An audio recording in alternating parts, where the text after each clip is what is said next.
For the past few years, Ricky Gervais, Stephen Merchant, and Carl Pilkington have been meeting regularly for a series of pointless conversations. This is one of them. Testing. Is that all right? Hello and welcome to the Ricky Gervais Show with me, Ricky Gervais, Stephen Merchant. Hello. And the little round-headed buffoon that is Carl Pilkington.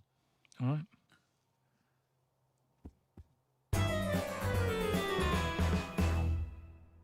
Well, Carl, you are officially a published author, and a copy will go in the British Library.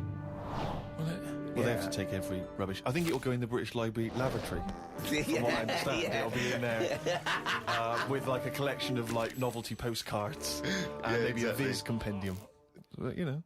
Yeah, so they take everything. Just think of that. But why do they do this? Why do they think they've got to keep everything? Because we're living in a world now where everything is sort of binnable, and you know we use stuff for what it is. Well, I think you could say that. That's fine. That's fine. There was a sort of poetry to it, but I think he stumbled across that. I don't think it was intentional. Yeah, I mean, I still haven't got over him saying foodage. Do you know what I mean, though? That the world's changed, so why is that rule still hanging around when... Well, it's not a rule... I mean, it's not a rule that, you know, the country's going to, you know, live and die by. It's just that it is seen as a repository for knowledge, for information. And I don't believe any old Joe can wander in there and get one of these books. I think you have to either be a scholar... I think maybe it's open for a brief window for students, but you know, you can just wander in there and see your own book, Carl. You know, there are some books that they have to turn the page for you in gloves, so the amino acids. I'd hate that.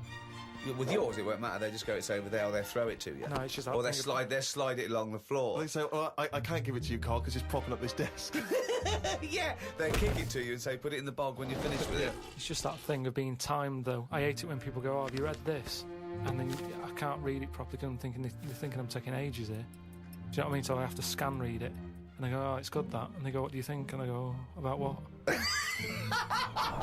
So I hate the fact that someone stood there with gloves on, because that isn't normal, relaxing sort of reading, is it? But it's not, you don't go in to read the Doomsday Book, let's say, in order to just have a relaxing read. You're going in there to study There it, are to say they're professors and scholars and scientists and historians. They don't wander in because it's raining and they go, "What's a good read?" There's not a man wearing white gloves turning the pages of the latest Jackie Collins.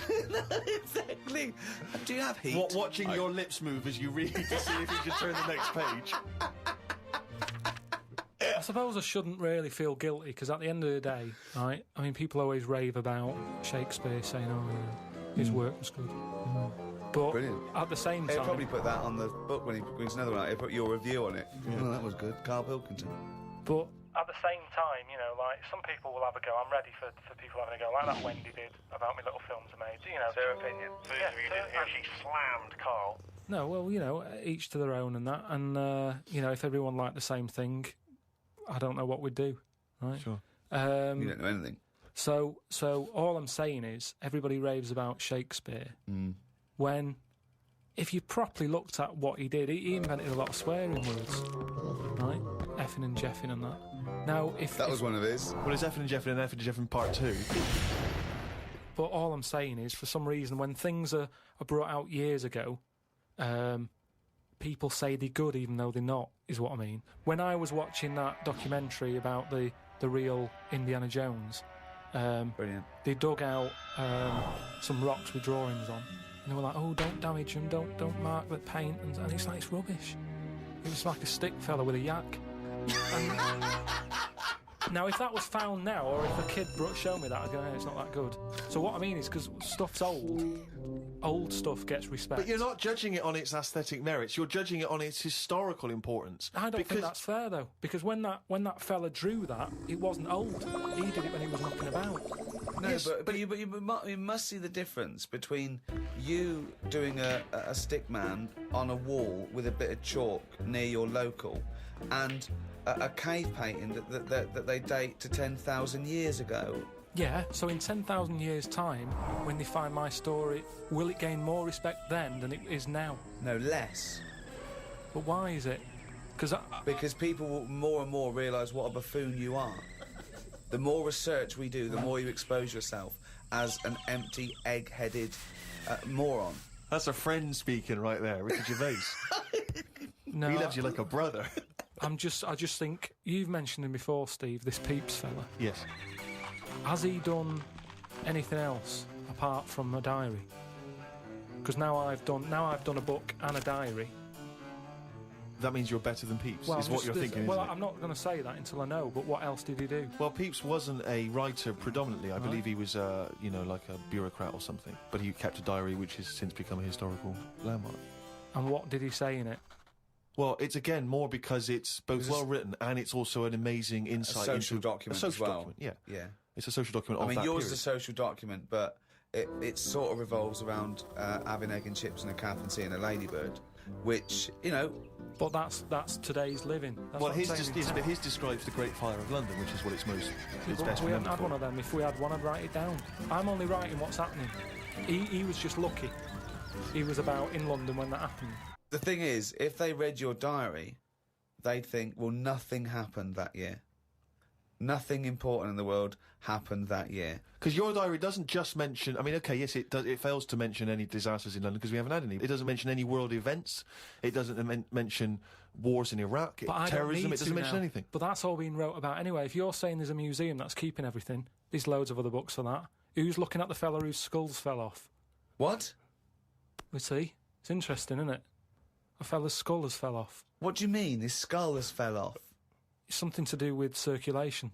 But what do you mean his skull fell Well, off? it's in the diary. We But might how look can at a the diary. skull fall off? Because it's surrounded by tissue and it's got a brain. How can just his skull? How can it detach itself from all the stuff surrounding He it? mislaid all his dreams. But all I'm saying is that's not getting a look in.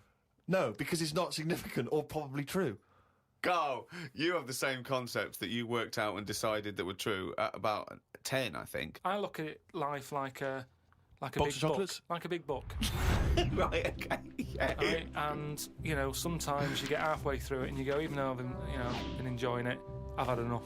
Give us another book. No. Your metaphor, analogy, whatever you're trying to create there, falls down with "let's have another book." Yeah. No. You can either opt out of life or stick with it till the end. You can't go, be someone else now.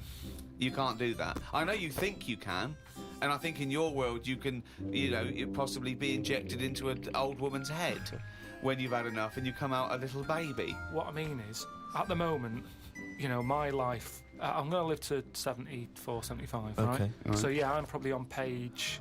What am I on?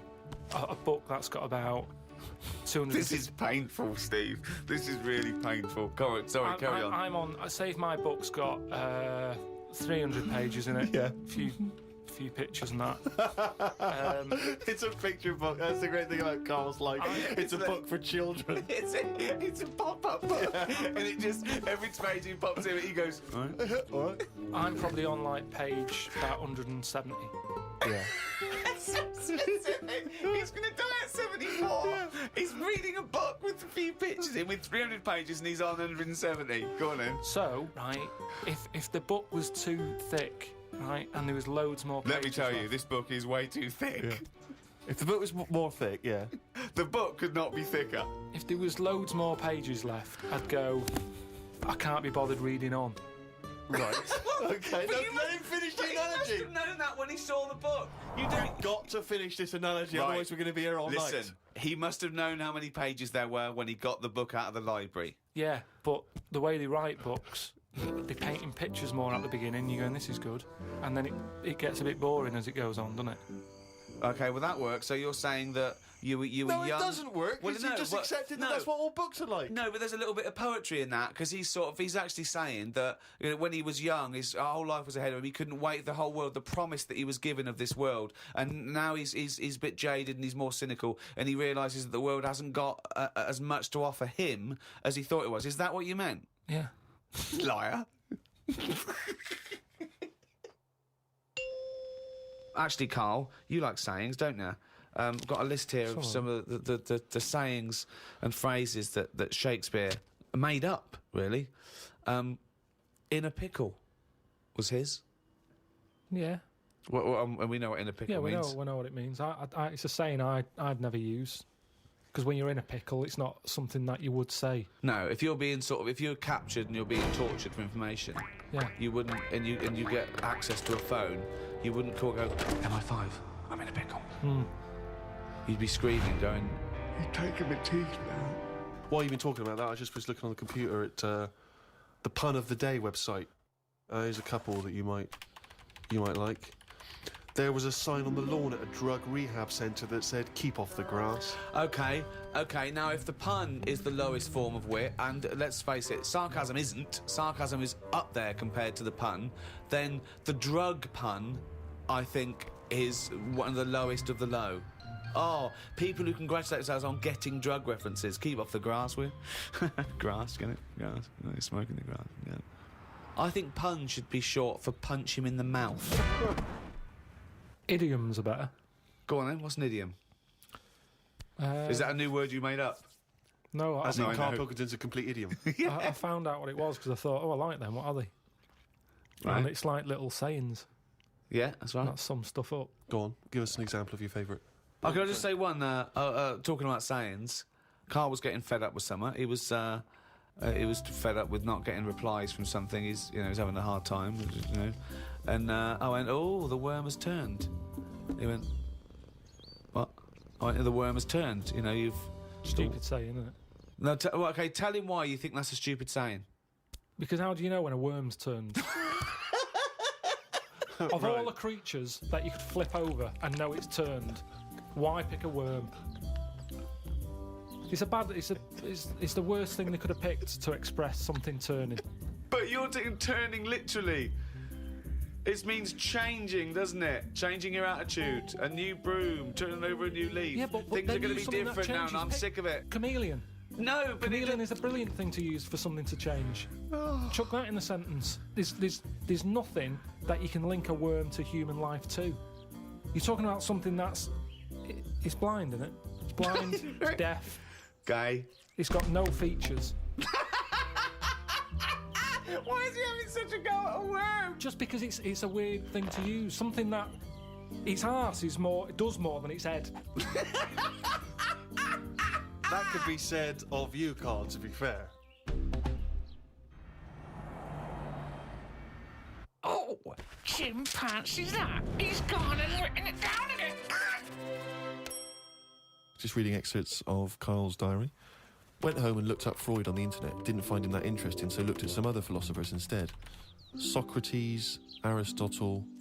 Lao Tzu from years ago came up with some good stuff. 1, he who knows does not speak. He who speaks does not know. Not entirely true. To lead people, walk behind them. Yeah. And of course, the journey of 1,000 miles begins with one step. Yeah, good that. Maybe this is why people are at the start line spectating at the Commonwealth Games. Well, no, it's just that I've never understood why in Olympics and stuff like that, if you're going to watch, don't stand around the start line. Go to the end, where you see the winner. But because of that saying, it actually makes sense. And then it's like, well, every step starts with a step or whatever. Say it again. Every race, you've got to start with a step. Yeah. If you want to stay at the start line, do. What does that mean? I'm just saying, if you're into, I wouldn't watch a race, right? Okay. But all I'm saying is, Right. if I was to watch a race, Yeah. I wouldn't hang about the start line because. Well, you just said you would. What did I? Yeah, you said that's the place to start because every race starts with a step. No, but I wouldn't normally. When I was on holiday, Yeah. Suzanne said there's a race going on down the road. Yeah. I'd go, well, let's go, keep going down the road and stand at the finish line. Okay, but now what have according you to got? Lazoo, Yeah. I'd say, well, hang on a minute. Every race starts with a single step. Yeah. How many people around the start line? Is there more room there? She goes, yeah. I'll go, let's go there then. It's less busy. Right. And what would you see there then? I'd see people starting the race, but I wouldn't be that impressed with them because I'd go, well, I don't know if any of these are any good. So would you start at the start or the end then? If it was down to me, I'd just probably stay at the finish line. Okay. So you wouldn't want to see the first step then. So what Not do you think of Lazoo now then? I preferred the leading people from behind. Okay. And what would you do to lead someone now then? Well, if you're behind, you don't have to take responsibility, do you? You can go, well, I didn't send you where you went there. That's not really leading them, though, is it? Yeah, because I've made them think. I've gone, they go, oh, I've just walked into a big hole. I'd go, oh, should have been looking where you're going. I haven't led them in that hole, but they've learnt a lesson. They won't go in a hole again. That was one of the greatest conversations I've ever been a part of. I mean, that was incredible. Never mind Aristotle and Socrates. That was incredible, that. That was incredible, Carl. One of the key catchphrases, if you like, from the war, Carl, was, of course, keep the home fires burning. Is that like saying you're away, but don't worry, when you come home, the house is warm? Pretty much. Sort of. Yeah. Never forget where you're from. We're remembering We're you. here, waiting for you. Yeah. Again, it doesn't say what it means. So there's you know, risking your life, and you're getting a letter from home saying we've got the heating on. Again, working hard, paying the bills, they've got the heating blaring. Put your coat on. Start panicking, we're keeping the home fires burning. What? I didn't know. What do you mean, what fire? When have we had that in? I thought we had central heating. Who's she got in? Who's this bloke who's moved in, changed the heating system? It's all extra hassle. Do you know, yeah, this is why it's best not hearing from people. Go on. I was Brilliant. in the jungle, wasn't I? Yeah. Right? For this programme. Suzanne. Just should explain that Carl wasn't on manoeuvres. We sent Carl around the world for a programme. Well, hang on, though. I want to hear about the fact he was in the jungle and he didn't want to hear anything from home because... No, on a lot of the trips, I had a phone now and again, so I could call Suzanne. When I was in the jungle, I was out of contact for like 5 days. Nothing. Didn't know what was going on where. Right? I get out of the jungle. I call Suzanne up. Everything all right? Yeah. What bills have we got? And then I said, how was it? And she said it was reassuring, it was all right, and it's reassuring that if you died, it'd be all right. What? That was from Suzanne. What do you mean? Because she it was like I was dead for 5 days. She said things weren't that bad. I still got stuff sorted out. It's reassuring. She said what? She said you called her up after 5 days of being in the jungle, eating grubs and having things try to climb up your knob. Yeah, surviving. Right. There's me, the first phone call I get, I put the phone on. I'm going to call Suzanne, let her know I'm all right. Sorry, and you could get the phone calls in the jungle, but you didn't want to. What do you mean you turned the phone? I thought you meant you were... No, it was off because there's no signal. You got out of the jungle? You got out I got out of the jungle, right. put the phone on, Yeah. thinking, right, I'll call Suzanne, let her know I'm all right. I've been to Ellen back here. Call her up, everything all right. What's it been like? I said, that's the longest we've ever gone, isn't it? I don't think I've ever gone 24 hours without talking to her for 17 years. Yeah. Suddenly, there's a week when I'm not talking to her. Yeah. She goes, yeah, it started off weird, but it's reassuring that if you were dead, I can handle it. But she said, I sorted everything out still. I could handle it if you weren't here. What offended you most? The fact that you did that you want her to be dependent on you, or the fact that you realise you make no difference at all in her life? Well, it's a bit annoying, isn't it? They forget, don't they? The bills weren't as piling up as much as they normally do. That's the only thing they ever get through the door. When there's a postal strike, carry on. I'm not interested. You're only bringing bills to the door anyway. Carry on striking. There wasn't that much post. There wasn't that many bills to sort out. There wasn't problems with the boiler. She's forgetting all this. So I'd like to go back in the jungle, just as the boiler's the flame starts to flicker, and about to go out. Let's see you then. That's what I'd say to any soldiers listening to this before you leave home. Yeah. Just leave everything.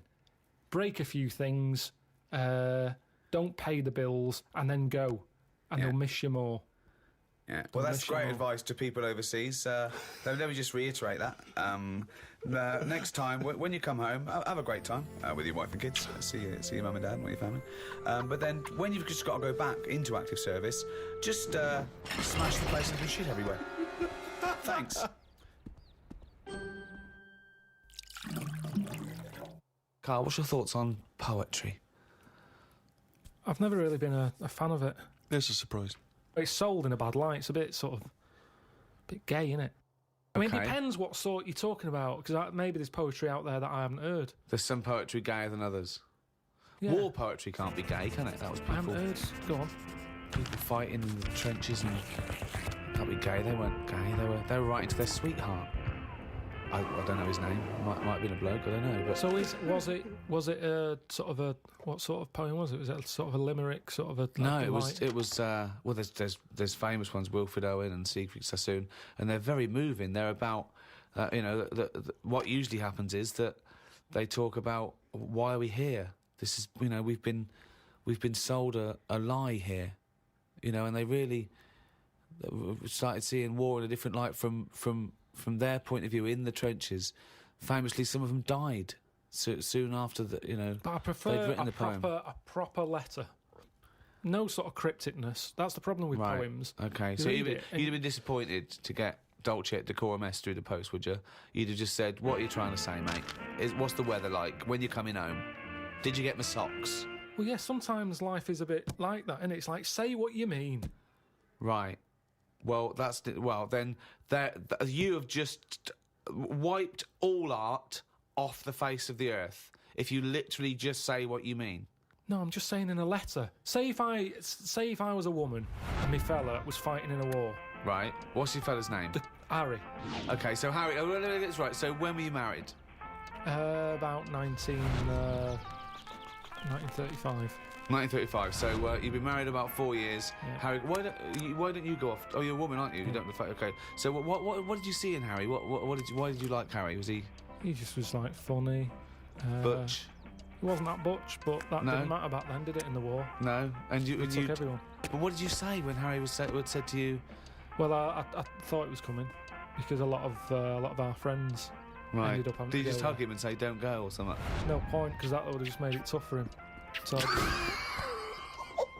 what's the point? Just go with it. But if he I had cried written, after he went. you cried after he went. That's what you do, innit? You wouldn't do it in front of him. He's got to go to battle. Okay, so your man goes off to battle. Right. Then I get a letter from the Colonel saying, "Oh, bit of bad news. Harry's dead."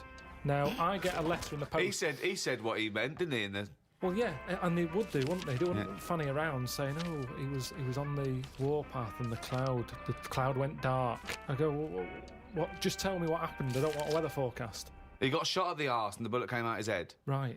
Now, the Colonel, he would just tell me the basics. Now, because he sent his by Telegram. telegram, they sent a telegram. The letter I get from Harry has been stamped, so I get it late. Oh, okay. So I get a letter from Harry after he's died. Yeah. Right, and you know he's dead. I know he's dead, so I get Right. this letter with his handwriting on. I'm devastated because I was just getting over his death. Yeah. It's all brought back to me when this letter drops through the post. Well, yeah, 3 Right. days and you're pretty much over it. It's Harry's handwriting. Yeah. Oh, God, what's this? What's now he I written? open it, Yeah. and instead of saying things are bad here, socks are damp, everything's grim, it's cold, I'm sick of it, there's a poem. It wouldn't feel like it was from Harry.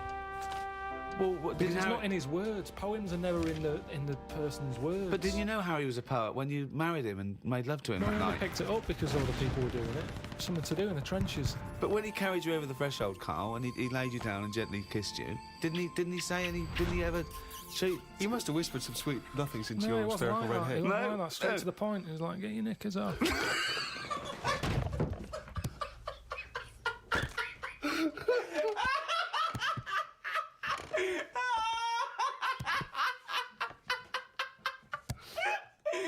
That's one of the weirdest fucking scenarios I've ever heard.